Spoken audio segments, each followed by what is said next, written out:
mga ka-farmer. Sa mga nalulungkot po dyan, di ba? Ingay nun. Ingay ng mga nangumpanya.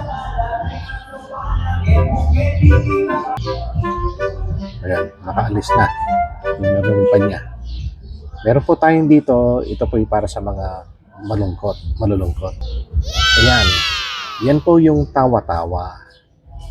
So sa mga may karamdaman, lalo na yung dengue, yan po. Ito lang po ang ating iinumin. Lalaga lang po yan, gagawang tsa. Ayan, meron ka ng tawa-tawa. Pwede ka nang tumawa kasi mapapagaling ka ng tawa-tawa.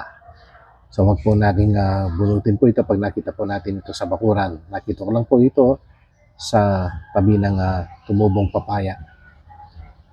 Tumawa lang po tayo. Ikaw ay gagaling. Follow, like, and share.